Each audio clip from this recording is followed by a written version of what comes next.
내 발가락. 무당의 정체. 안녕하세요. 미스테리함 인사드리겠습니다. 오늘은 미스테리함이라는 채널이 생기고 첫 제보자의 사연을 영상으로 만들게 되었습니다. 살아오면서 각자가 한 번쯤은 경험해보셨을 미스테리한 경험담을 용기내어 제보를 해주신 장화홍련 소사채님에게 감사드리겠습니다.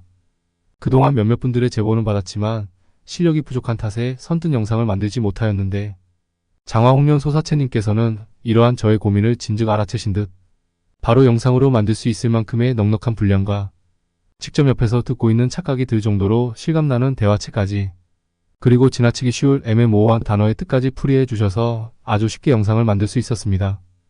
첫 사연을 영상으로 만들 수 있도록 허락해 주신 세심한 배려에 거듭 감사드리겠습니다. 그렇다면 장화홍련 소사채님께서 지난 여름 휴가 때 믿지 못할 미스테리한 사건 하나를 경험하셨다는데 과연 어떤 미스테리한 경험담일까요? 자, 그럼 지금 시작하도록 하겠습니다. 미스테리함님 안녕하세요. 이 일은 제가 최근에 직접 겪은 일화이며 살면서 이런 공포영화 같은 일이 제게도 생기는구나 하며 아직도 놀란 가슴을 다독이고 있습니다. 이번에 제가 겪었던 놀라움과 신비로운 경험을 누군가와 함께 나누고 싶다는 생각에 용기내어 이렇게 글을 보내봅니다. 지난 여름 친구와 함께 여행을 가서 실제로 경험했던 오싹한 이야기를 되새기며 글을 쓰려고 하니 지금도 그때 그곳에서 보고 들었던 모든 것들이 생생하게 기억이 나면서 또다시 등골이 송연해지며 진땀이 다 나네요. 그래도 이왕 제보를 하겠다고 마음을 먹은 것이니 최대한 그때의 상황들을 정확하게 쓰도록 하겠습니다. 무더위가 한창이던 지난 6월 말, 모처럼 만에 휴가이기도 하고 친한 친구와 다행히 스케줄이 맞아 함께 이곳저곳을 물색하다 인스타그램에서 발견한 작고 아담해 보이는 2층짜리 펜션이 마음에 들어 예약을 하고 그곳에서 머물며 겪었던 일입니다. 펜션은 인스타그램에서 보았던 그대로 작은 미술관처럼 보기 좋게 잘 꾸며져 있었는데 무척 마음에 들었습니다. 더욱이 펜션 사장님이 손님들에게 친절하신 것 같아 첫 방문인데도 불구하고 안심이 되면서도 이곳으로 정하길 잘했다라는 생각을 하게 되었습니다. 펜션은 그리 큰 규모는 아니지만 방이 4개밖에 없었음에도 인테리어며 소품들을 잘 배치한 까닭에 오히려 아담하고 아늑했습니다. 저희는 둘이었지만 그래도 이왕이면 편하게 머물고 싶다는 생각에 4개의 방 중에서 2층에 거실과 주방이 있는 가장 큰 방을 예약했었는데 역시나 쾌적하고 마음에 들었습니다. 2층 방에는 크지는 않지만 예쁜 테라스가 딸려 있었는데 그곳으로 나가보니 오른쪽으로 멀리 끝없이 펼쳐져 있는 그림 같은 바다가 보였고 왼쪽으로는 산비탈 아래에 커다란 저수지가 있었는데 안타깝게도 계속된 가뭄으로 물이 말라 거북이 등껍질처럼 쩍쩍 갈라진 진흙탕이 드러나 있는 모습을 하고 있었습니다. 테라스에는 예전 태국 여행에서 보았던 것처럼 자그마한 자쿠지도 있었는데 사장님이 나름 인테리어나 소품에 많은 신경을 쓰신 흔적들이 곳곳에서 묻어나 친구와 저는 흡족함을 느낄 수 있었습니다. 친구는 그곳이 마음에 들었는지 인스타그램에 올려야 한다며 여기저기에서 여러 각도를 잡으며 여러 장의 사진을 찍더군요. 물론 저 역시 첫 출발이 좋아서인지 기분이 업되는 듯 했습니다. 그날 밤 그렇게 친구와 자쿠지에 앉아 보름달을 보며 와인을 마시는데 친구가 이야기를 나누다 말고 갑자기 제가 앉아있는 뒷배경의 산비탈 쪽 어딘가를 향하여 손가락으로 그곳을 가리켰습니다. 저는 친구의 그런 행동에 무의식적으로 뭐지? 하면서 고개를 돌려 친구가 가리키는 곳으로 시선을 고정하였습니다. 처음에는 너무 흐릿한 무엇인가가 흐물거리듯 보였는데 조금씩 적응이 되길래 자세히 보니 멀리 저수지 진흙탕에서 누군가 덩실덩실 춤을 추고 있는 듯한 형체가 눈에 들어왔습니다. 좀 더 동공을 확대하며 집중하며 자세히 보니 이제 막 개업하는 식당이나 매장 앞에서 흔히 볼 수 있는 춤을 추던 스카이 댄서 풍선이 저수지 진흙탕 쪽에서 달빛을 받으며 이리저리 춤을 추는 듯 보였습니다. 저거 주유소에 있는 이벤트 풍선 아니야? 누가 저기서 프로포즈 하나 보네. 라고 친구가 확신하듯 말했습니다. 글쎄 프로포즈는 아닌 것 같고 산에서 멧돼지나 들짐승들이 내려오니까 그거 쫓아내려고 설치해둔 것 같은데? 나는 친구에게 그렇게 말은 했지만 확신은 없었기에 조금 신경이 쓰이기는 했어도 별거 아니겠지 싶은 마음에 금방 잊어버리게 되었습니다. 우리는 새벽이 찾아올 때까지 모처럼 만에 휴가를 만끽하며 대화를 나누었고 그렇게 추억을 쌓아가고 있었습니다. 그리고 무엇보다 스카이 댄서 풍선이라고 말은 했지만 사실 확신은 없었기에 날이 밝으면 그것이 무엇이었는지 확인해봐야겠다라는 생각을 하고 있었고 그렇게 새벽이 서서히 찾아오고 있었습니다. 그런데 새벽이 가까워지면서 저수지 위로 밤안개가 서서히 피어오르자 스카이 댄서 풍선은 희미해지더니 더 이상 보이지 않게 되었습니다. 다음날 아침 어젯밤 본 것이 영 신경이 쓰여서 저는 펜션 옆으로 길게 나 있는 시멘트로 포장된 길을 따라 저수지로 산책할 겸 그리고 어제 보았던 것이 진짜 스카이 댄서 풍선이었는지 확인해야겠다라는 생각으로 천천히 자연을 만끽하며 저수지 쪽으로 향했습니다. 그런데 저수지 쪽으로 가다 보니 길가에 굿당 500m라고 쓰여있는 표지판이 보이더군요. 이곳에 웬 굿당? 하는 생각을 하며 계속 걷다 보니 어느새 저수지에 도착하게 되었는데 어제 새벽에 피어나던 자욱한 안개는 그 시각까지도 앞이 잘 보이지 않을 만큼 안개가 뿌옇게 가득 차 있었습니다. 가뭄으로 저수지에 물이 많이 빠져있는 관계로 물이 빠진 곳은 온통 진흙탕이었는데 그래서 저는 진흙탕에 발이 빠지지 않도록 조심하며 어제 스카이 댄서 풍선이 있었을 것 같은 위치를 찾아서 그곳을 둘러보았지만 그 자리에는 아무것도 없었습니다. 새벽 안개가 자욱했을 텐데 누가 그 사이에 치우기라도 했을 리는 없다고 생각하며 좀 더 넓은 지역까지 찾아보았지만 그곳에는 아무것도 보이지 않았습니다. 분명 친구랑 함께 보았기에 적어도 하얀 비닐이라도 나뭇가지에 걸려 있어야 할 텐데도 그와 비슷한 그 무엇도 전혀 보이지 않았습니다. 아무튼 누군가 스카이 댄서 풍선을 치웠는지 도저히 그곳에서는 아무것도 찾을 수가 없었습니다. 산책 겸 겸사겸사 궁금했던 것도 확인을 했으니 이제는 다시 펜션으로 돌아가려고 시멘트 포장 도로가 있는 쪽을 향하여 걸었고 도로에 거의 다 와갔을 때 저수지 가장자리에 있는 진흙탕에 사람의 발이 빠져서 푹 파여진 작은 구덩이를 발견하게 되었습니다. 누군가 밤새 진흙탕인 이곳 저수지에 놀러왔다가 발이 빠졌나 보다 하고 그냥 지나치려는 찰나 그 구덩이 안에 이상한 하얀 것이 보이는 것이었습니다. 호기심에 자세히 보니 신발 대신 흙투성이에 버선 한 켤레만 구덩이 속에 있었고 그 옆에는 버선을 벗어둔 채 맨발로 걸어서 시멘트 포장 도로 쪽으로 나왔을 여러 개의 발자국이 선명하게 찍혀 있었습니다. 그 발자국은 시멘트 길을 따라 산비탈 방향으로 나 있었고 조금 전에 밟고 지나간 것처럼 발자국에는 아직도 물기가 선명하게 남아 있었습니다. 제가 그 발자국을 보며 신기하다는 생각을 했던 것은 분명 조금 전까지만 해도 이곳 저수지에는 나 혼자뿐이라고 생각했는데 미쳐보지 못했던 사이에 누군가 왔다 갔나 보다 하고 조금은 의아해했던 것입니다. 그런데 더욱 신기한 것은 시멘트 포장도로 위에 찍혀있는 발자국이 너무나도 선명하게 찍혀 있었기에 한눈에 봐도 발가락 모양과 개수까지 파악될 만큼 선명하여 나도 모르게 무심결에 지나치듯 보았음에도 순간 살짝 움찔함이 들기 시작했습니다. 물론 대수롭지 않다고 생각은 하고 있었지만 그래도 한쪽 발자국에 발가락이 4개라는 것을 알고 나니 살짝 움찔한 생각이 들기는 하더군요. 아마도 새끼 발가락이 기형으로 제대로 안 찍혔거나 걸음걸이상 희미하게 찍혔을 수도 있다고 생각했습니다. 그것이 아니라면 분명 선명한 다른 발가락처럼 찍혔어야 했으니까요. 그렇다면 결론은 발자국의 주인공은 내 발가락이거나 이런저런 이유로 제대로 안 찍혔을 것이라고 생각하게 되었고 무심결에 뒤를 돌아보니 아직 구덩이에 박혀있는 버선이 보였습니다. 그때 무슨 생각으로 그리했는지는 지금 생각해도 이해가 잘 안 되지만 왠지 그 버선을 주인에게 찾아 주어야 한다는 생각을 하게 되었습니다. 내가 조금만 서두른다면 그 주인을 금방 따라 잡을 수 있을 것 같았거든요.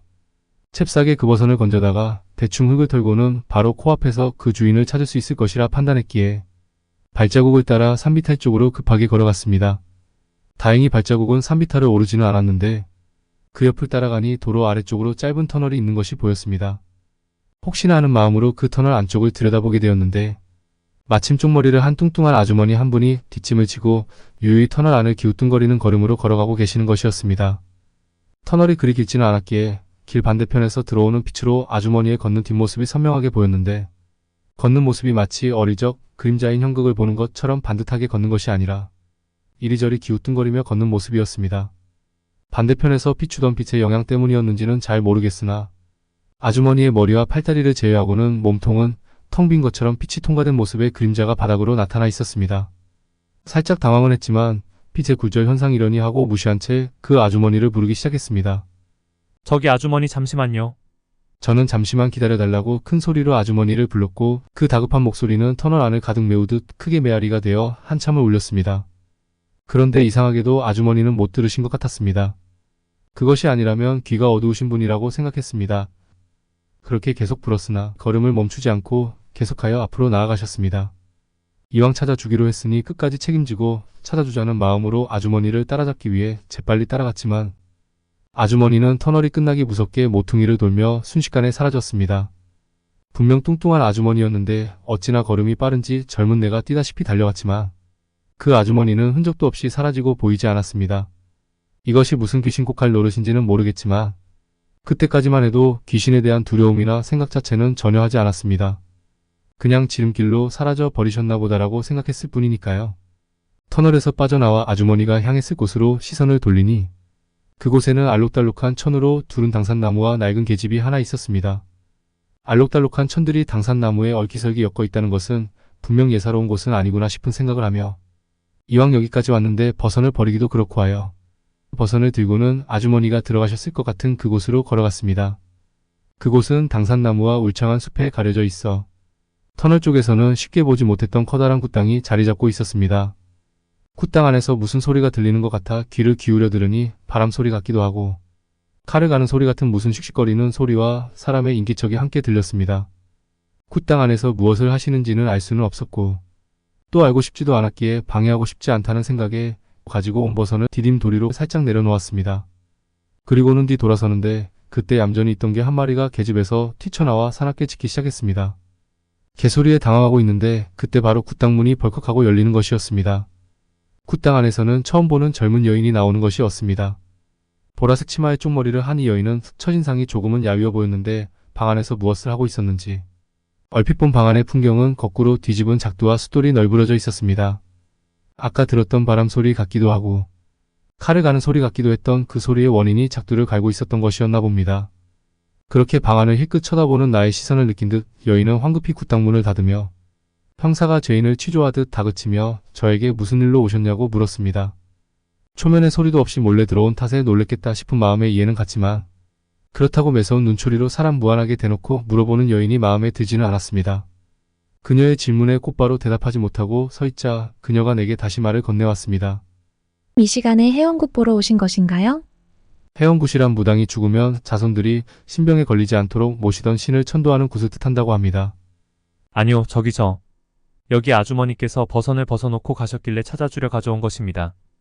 해원굿이 무엇인지는 몰라도 일단 버선을 돌려주고 가야겠다고 생각하며 디딤돌에 놓여진 흑투성이의 버선을 가리키자 그녀는 허둥지둥 신발을 갖춰 신고는 버선을 들고 흙을 털고는 그 버선을 이리저리 살펴보더니 이내 여인은 눈시울을 붉히는 것이었습니다. 감사합니다. 그런데 이거 어디서 났어요? 여인의 갑작스러운 행동과 눈물에 순간 놀랐지만 그녀의 질문에 당황한 나는 그녀에게 자초지정을 상세하게 말하게 되었습니다. 저수지에서요. 아주머니께서 진흙탕에 빠졌다가 그냥 맨발로 가신 것 같아서 찾아드리려 여기까지. 뒷말을 마저 하지 못하고 얼버무리고 있자 그 여인은 고개를 숙여 내게 감사를 표하길래 얼떨결에 같이 고개를 숙이고 말았습니다. 그런 후 그녀는 나를 향해 굿당으로 들어오라는 손짓을 했습니다. 이곳까지 힘들게 오셨을 텐데 다과라도 좀 들고 가세요. 하고 그녀가 내게 아까와는 다른 태도로 정중하게 손님 접대를 하겠다는 뜻을 표현하였지만 나는 굳이 법당 안으로까지 들어가고 싶은 생각이 전혀 없었기에 그녀에게 고맙지만 사양하겠다는 뜻을 전달했습니다. 야, 아닙니다. 밑에 친구가 기다려서 빨리 가봐야 될 것 같네요. 버선도 찾아드린 것 같으니 저는 그럼 이만. 하고 잽싸게 뒤돌아 다시 왔던 길을 가려던 찰나 그녀가 다급하게 나를 불러 세우더니 서둘러 굿당에서 명함 한 장 가지고 와서는 건네주는 것이 아니겠습니까? 자신은 무당이라고 소개한 명함에는 용한 점집이라는 문구와 각종 연락처 그리고 인스타그램 계정까지 빼곡히 새겨 넣어진 명함이었습니다. 앞으로 그 땅을 찾을 일은 없겠지만 그렇다고 웃으며 건네주는 명함 한 장쯤이야 못 받을 이유도 없을 뿐더러 매몰차게 거절할 이유는 더더욱 없었기에 명함을 받고 정중히 인사를 한 뒤 곧바로 펜션으로 향했습니다. 아침부터 좋은 일을 하였다는 생각에 기분 좋게 펜션으로 돌아오니 마침 정원에서 나무에 물을 주고 계시던 펜션 사장님이 저에게 아침 인사를 건네셨습니다. 아침부터 바다 보고 오시나 봐요. 같이 온 분은 없는 걸 보니 혼자 다녀오셨구나. 인상 좋으신 사장님께서 미소를 머금은 온화한 표정으로 내게 아침 인사와 함께 짧게 말을 걸어주셨길래 어른의 인사를 무시하는 것은 예가 아니다 싶어 아닙니다. 저 혼자 저수지까지 산책 다녀오는 길입니다. 그러다 우연히 굿당까지 갔다 왔지만요. 나는 사장님에게 굿당까지 다녀왔다고 말하며 저수지 뒤쪽 산비탈을 손으로 가리켰습니다. 그러자 사장님께서는 나의 손가락 끝인 굿당 쪽을 보시더니 급히 호스를 잠그시고는 눈이 휘둥그레지진 채 나를 빤히 쳐다보시며 걱정스러운 투로 한마디 하셨습니다. 어휴, 그 굿당이라면 최근에 저수지에서 여자 무당이 죽기 전에 있었던 곳인데 그곳을 갔다 오는 거예요? 동티나면 어쩌려고? 여기에서 동티란 동토라고도 합니다. 한국의 무교 신앙에서 말하는 것으로 영적인 존재를 노하게 하였을 때 벌을 받는 것을 말한다고 합니다. 동티라는 말에 대하여 잘은 모르겠지만 대충 무슨 뜻인지 어렴풋하게 알 수 있을 것만 같았습니다. 여자 무당이요? 방금 두 분의 무당을 봤는데 죽었다고요?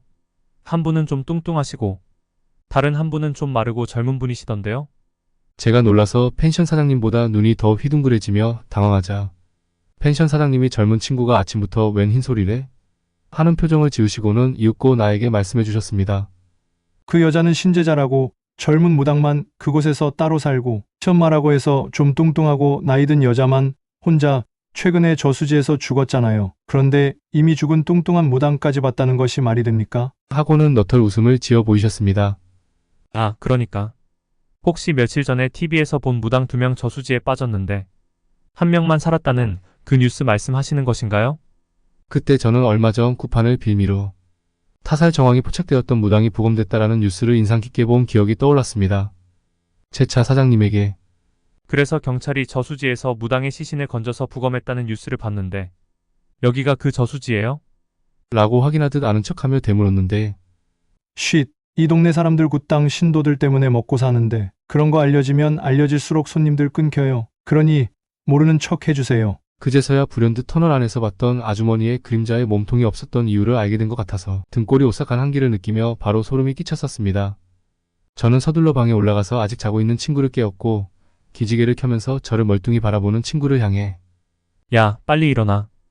여기 뉴스에 나온 여자 무당 죽은 곳이래. 그러니 빨리 체크아웃하고 당장 가야 돼.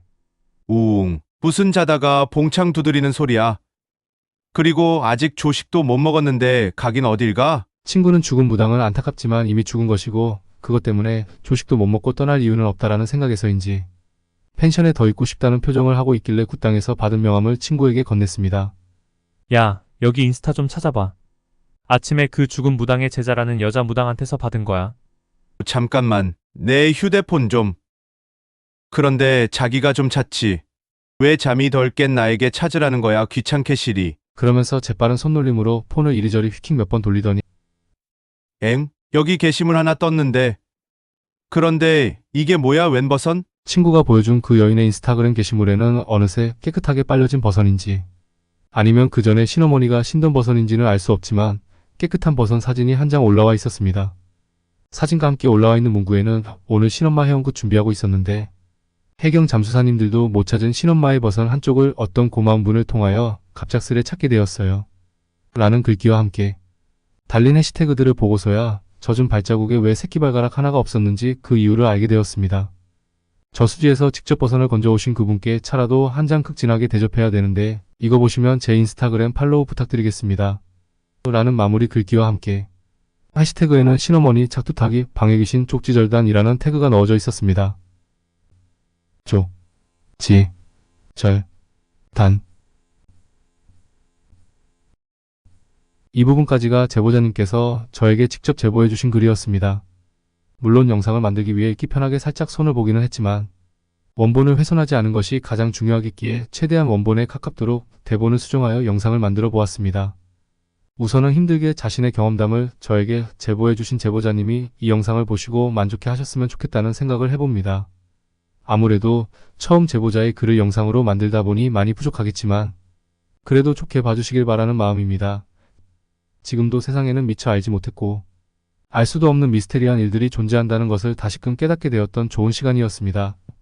이렇게 오늘의 영상도 마무리 짓도록 하겠습니다. 혹여 또 다른 제보를 원하신다면 제 메일로 제보 부탁드리며 이만 오늘의 영상을 마치도록 하겠습니다. 감사합니다.